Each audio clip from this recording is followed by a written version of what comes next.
Praise the Lord. இந்த October மாதத்தில் 15ஆம் தேதி ஆகிய இந்த புதன்கிழமையின் காலை வேளையில் தெய்வ சமூகத்தில் வந்திருக்கிற ஒவ்வொருவரையும் கர்த்தர் தாமே ஆசீர்வதிப்பாராக.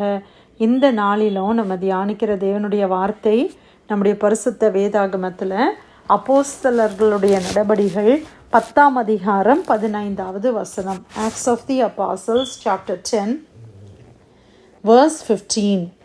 அப்பொழுது தேவன் சுத்தமாக்கினவைகளை நீ தீட்டாக எண்ணாதே என்று இரண்டாந்தரமும் சத்தம் அவனுக்கு உண்டாயிற்று. அல்லேலூயா. கர்த்தருடைய அருமையான இந்த வார்த்தைக்காய் கர்த்தரை நாம் ஸ்தோத்திரிக்கலாமா? இந்த வசனமானது அப்போஸ்தலனாகிய பேதுரு உடைய வாழ்க்கையில் ஒரு தரிசனத்தை அவர் பார்க்கிறார். இந்த 10ஆம் அதிகாரம் கொர்நேலியு என்கிற ஒரு மனிதனை குறித்து சொல்லப்பட்ட ஒரு அதிகாரமாய் காணப்படுகிறது.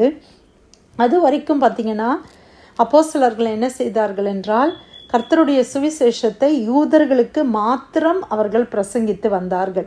அவங்களுடைய மனதில் அவங்க என்ன நினச்சாங்கன்னா, இஸ்ரவேல் ஜனங்கள் தான் கர்த்தரால் தெரிந்து கொள்ளப்பட்ட ஜனங்கள், ஆகவே ரட்சிப்பு என்பது அவர்களுக்கு மாத்திரமே உடையது அப்படின்னு சொல்லி யூத மார்க்கத்தாருக்கு மாத்திரம் அவர்கள் சுவிசேஷத்தை அறிவித்து கொண்டு வந்தார்கள். ஆனால் இந்த 10ஆம் அதிகாரத்தில் ஒரு ட்விஸ்ட், ஒரு திருப்பம் இந்த இடத்துல உண்டாகுது.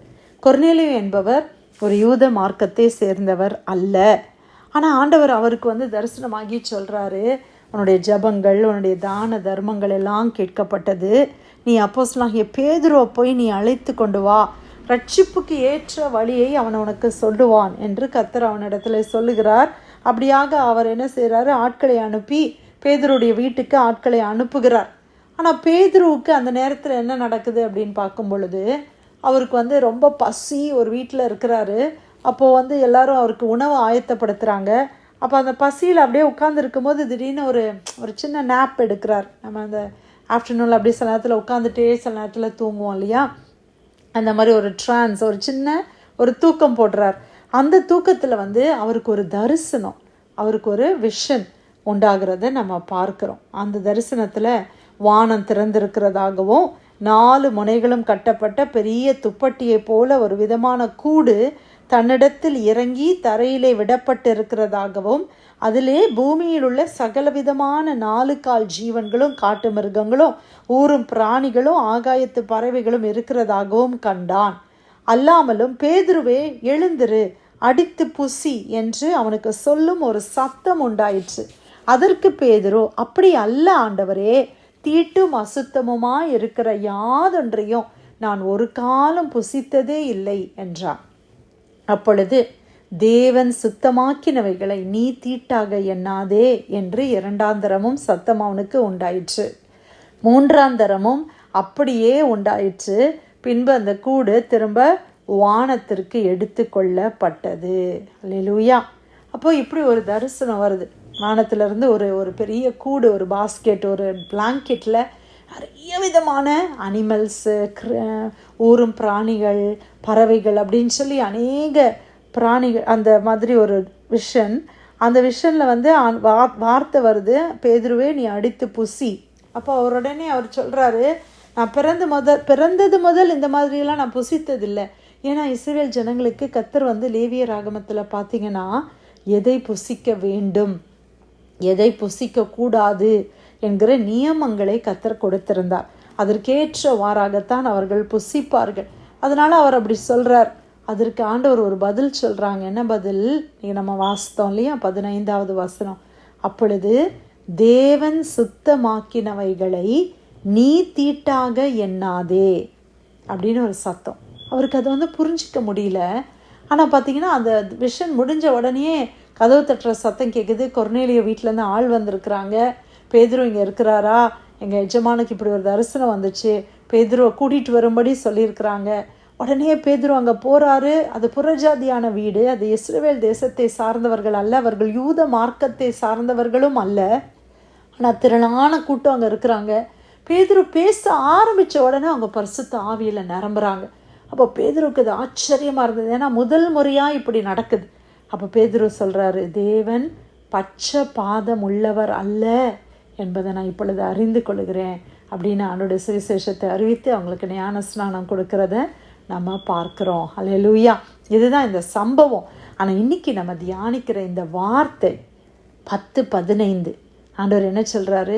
தேவனுடைய வார்த்தை என்ன சொல்லுது? தேவன் சுத்தமாக்கினவைகளை நீ தீட்டாக எண்ணாதே. இன்னைக்கு நம்ம நிறைய காரியத்தை என்ன செய்கிறோம்? தீட்டுன்னு நினைக்கிறோம். ஆனால் ஆண்டவர் சில காரியத்தை சுத்தமாக்கி இருக்கிறார். சில நபர்களை தேவன் சுத்தப்படுத்தி இருக்கிறார்.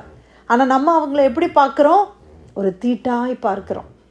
சிலரை குறித்து ஒருவேளை நம்ம அம்மா அப்பா சொல்லியிருப்பாங்க, யாராவது ஒருத்தர் சொல்லியிருப்பாங்க, ஓ இவங்க இப்படிப்பட்டவங்க, அவங்க அப்படிப்பட்டவங்க, அவங்கக்கிட்ட ஜாக்கிரதையாக இருங்க, இவங்க இப்படி, இவங்க அப்படின்னு சொல்லியிருப்பாங்க. அதே மனசில் வச்சுருப்போம். அவங்கள பார்க்கும் போதெல்லாம் நம்ம மனசில் என்ன வரும்னா, இப்போ ஒருத்தங்களை வந்து உங்களை திருடன்னு சொல்லியிருக்காங்கன்னு வச்சுக்கோங்களேன். ஓ இவங்ககிட்ட கொஞ்சம் ஜாக்கிரதையாக இருந்துக்கோங்க, இவங்க வந்து திருடுவாங்க அப்படின்னு சொல்லிட்டாங்கன்னு வச்சுக்கோங்க. அவங்கள பார்க்கும்போதெல்லாம் நமக்கு என்ன உணர்வு வரும்?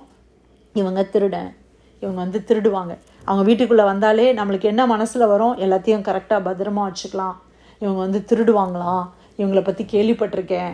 அப்போ நம்ம மனசில் என்ன ஓடுது? அவங்கள லேபிள் பண்ணிட்டோம். அவங்க திருடுவாங்க, அவங்க இப்படிப்பட்டவங்கன்னு லேபிள் பண்ணிட்டோம். அவங்க ஒருவேளை ஆண்டவர்கிட்ட அழுது ஒப்பு கொடுத்து அவங்க வந்து ஆண்டவரால் கழுவப்பட்டு ஆண்டவரால் அவங்க பரிசுத்தமாக்கப்பட்டிருக்கலாம். அந்த திருட்டு வேலையை அவங்க அதுக்கப்புறமா செய்திருக்கவே மாட்டாங்க.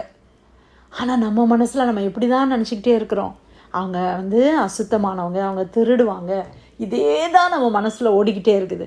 ஆண்டவர் இன்னைக்கு சொல்கிறாரு, தேவன் சுத்தமாக்கினவைகளை நீ தீட்டாக எண்ணாதே. அல்லேலூயா. நம்ம யாரையும் அப்படி ஏதோ ஒரு பர்டிகுலர் லேபிளை வச்சே நம்ம பார்க்க வேண்டிய அவசியம் இல்லை பிரியமானவர்களை. அவங்க இன்றைக்கும் ஆண்டவருடைய சமூகத்தில் போய் அவங்க திருந்தி இருக்கலாமே. நம்ம ஏன் அதை நினைக்க மாட்டோம்? இன்றைக்கி நிறைய பேரை அப்படியே லேபிள் பண்ணி இந்த உலகம் என்ன பண்ணுதுன்னா, அவங்க அப்படியே இறக்குற வரைக்கும் அதே லேபிளில் தான் நம்ம பார்க்குறோம். இன்றைக்கி ஒருத்தங்க ஜெயிலுக்கு போயிட்டாங்கன்னு வச்சுக்கோங்க, உண்மையாகவே ஒரு குற்றத்தை செய்துட்டாங்க. அவங்க மனம் திரும்ப சான்ஸே கிடையாதா? கட்டாயமாக இருக்குது இல்லையா? அவங்க கட்டாயமாக மனம் திரும்பதுக்கு சான்ஸ் இருக்குது. ஆண்டவர் அவங்களை கழுவுகிறதுக்கு சான்ஸ் இருக்குது. அதுதானே ஆண்டவராகிய இயேசு வந்தார். என்னை மட்டும் ரட்சிக்கவா வந்தார்? எல்லாரையும் ரட்சிக்கிறதுக்கு தானே ஆண்டவர் வந்தாங்க. இவங்க திருந்தவே மாட்டாங்க, இவன் திருந்தவே மாட்டான் அப்படின்னு எத்தனை பேரை நம்ம சொல்கிறோம்? நம்ம அப்படி சொல்லக்கூடாது அல்லவா? ஆண்டவர் அவர்களை பரிசுத்தமாக்கி விட்டார். நான் யார் அவர்களை குற்றப்படுத்துவதற்கு? நான் யார்? அல்லேலூயா. இன்னைக்கு ஆண்டவர் நம்மளோட இந்த வார்த்தையை தான் பேசுகிறார். இன்னைக்கு கொர்நேலியோ இந்த சம்பவம்லாம் இருந்தாலும் இந்த வசனத்தினுடைய ஆழம் இன்னைக்கு நம்மை தொடுவதாக.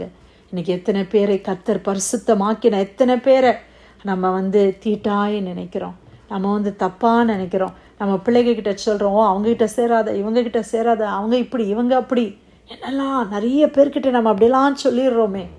எவ்வளோ ஈஸியாக மற்றவங்கள பற்றி நம்ம தவறாக சொல்கிறோம். நம்ம ஒரு நாளும் அப்படி சொல்லக்கூடாது. ஒருவேளை நம்மளுக்கு இருக்கிற பேட் எக்ஸ்பீரியன்ஸஸ் நிமித்தமாக அவர்கள் அப்படித்தான் என்று சொல்லி நம்ம சொல்ல நமக்கு எந்த அதிகாரமும் இல்லை. அல்லேலூயா. எல்லாரும் மனம் திரும்புவதற்கு முடியும், தேவனால் சுத்தப்படுத்த முடியும். தேவன் எல்லாரையும் என்ன செய்கிறார்? ஏற்றுக்கொள்ளுகிறார். அந்த அன்பு இன்னைக்கு நமக்கு வேணும். ஆண்டவருடைய அன்பு இன்னைக்கு நமக்கு வேணும். எல்லாரும் ஏற்றுக்கொள்ளுகிற ஒரு பக்குவம் நமக்கு இருக்கணும். அல்லேலூயா. அப்போஸ்தலர் 10:15 அப்பொழுது தேவன் சுத்தமாக்கினவைகளை நீ தீட்டாக எண்ணாதே என்ற இரண்டாந்தரமும் சத்தம் அவனுக்கு உண்டாயிற்று. கர்த்தர் கொடுத்த நல்ல வார்த்தைக்காய் ஆண்டவருக்கு நன்றி செலுத்தி யாராவது நம்ம ஜெபிக்கலாமா?